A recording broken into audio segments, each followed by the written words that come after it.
Hey guys, I'm sorry, but I made a mistake. I forgot plus C. So in one of my past shorts, I solved this equation. Integral of f of x is equal to f of x squared, and I got the solution, 1/2 x. But a lot of you, or 3 of you, yelled at me in the comments saying, you forgot the plus C, and yes, I did. So that is the end of this video. Just kidding, no. I wouldn't make a video like this if I didn't have anything new, basically, because I was really just planning on like redoing it, but then I was like, well, that's boring. Well, why not just make something else out of it, you know? So basically, before I do that, I also had the solution f of x equals 0, but that's pretty easy if you just set like x equal to 0 and then c also equal to 0, so that takes care of that solution. And that way we have this. So now let's take it a step further. If we basically plug this back in, we can kind of see some interesting things. So integral of 1/2 x plus c. Let me do it. Why is it not working? There we go. Whatever. 1/2 x plus c. All right, and then of course with respect to x, and you can put parentheses. I don't really like how it looks though, so I'll just leave it like this. And this is equal to 1/2 x plus c squared. So we can kind of see this interesting connection here. So integral of 1/2 x, so you can take the 1/2 out, so then it's going to be integral of x is x squared over 2. So x squared over 2, so we can just make this x squared over 4, the whole thing, and then plus cx plus another constant of integration, but I can't call it c because that's what we already have. So I'm going to call it a, just because why not?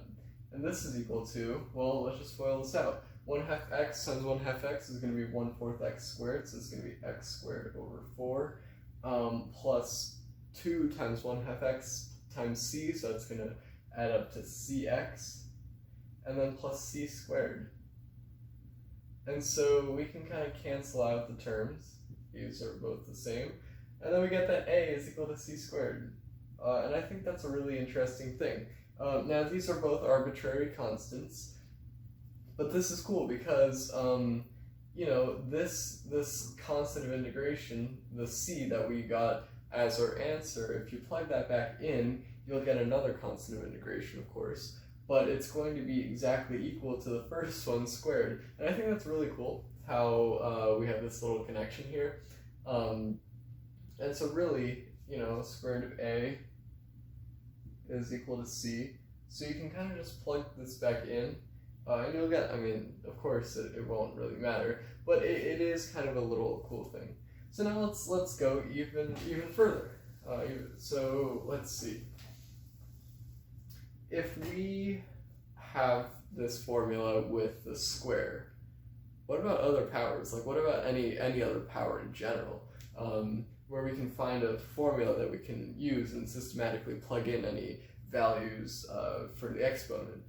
Let's just try it out. So our goal is going to be f of x dx, integral of that, is equal to f of x to the n power, where n is some integer. So let's just do that. So we'll just write it out. F of x dx is equal to f of x to the n. Whoa, that was weird. F of x to the n. All right. So now, well, how do we do this? Well, this is kind of an integral differential equation type thing.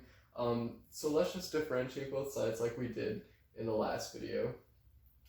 So we'll get that, you know, this is just going to give us f of x by the fundamental theorem of calculus, you know, derivative and integral. I actually also have a video of that. I can link both of those videos in the description. So this is going to be equal to the derivative of this. So we'll say n, because of chain rule, times f of x. All right. But we can't just leave it as f of x. It has to be f of x to the n minus 1. You're kind of treating f of x as its own variable. We could say like y or t or something. And then we have to multiply by the inside. Derivative of the inside is f prime of x. Okay. So now I want to do a little substitution here. Say y is equal to f of x, just to make our life a little easier, because when you're differentiating with respect to x and you got this f of x here, it's like, yeah, so it's weird. So we'll do y is equal to ny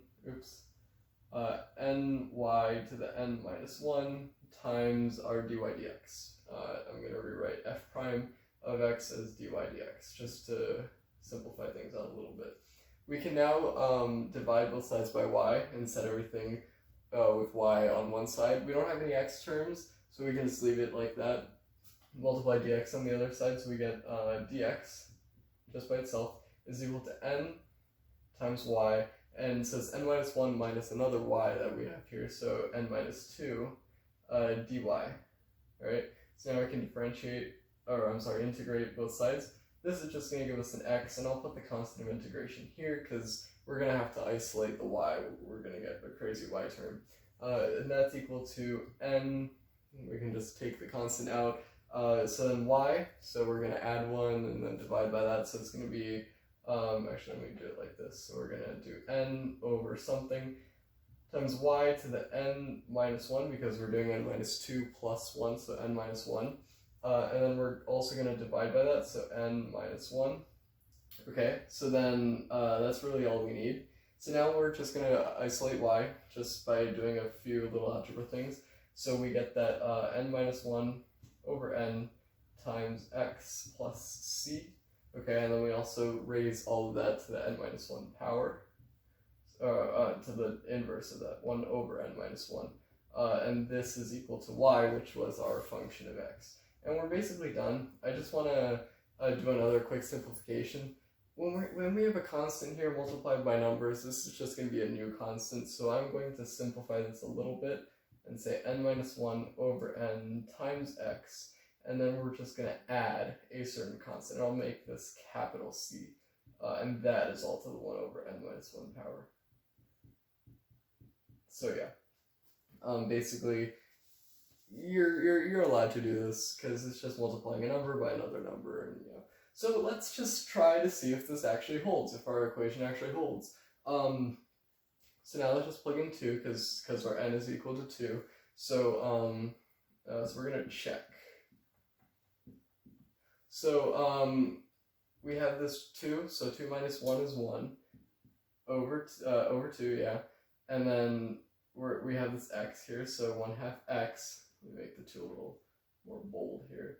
1 over 2x plus a constant, and then this is all to which power? So 1 over 2 minus 1, which is 1 over 1, which is just really just 1.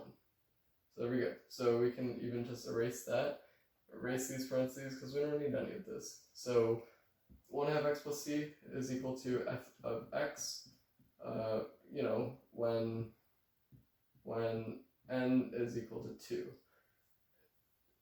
This is the same as that. So yeah, this equation actually holds, and everything's good. So this is the general formula for the video I made earlier, and this is the general solution. Let me just close that off a little. So that's the general solution to our formula.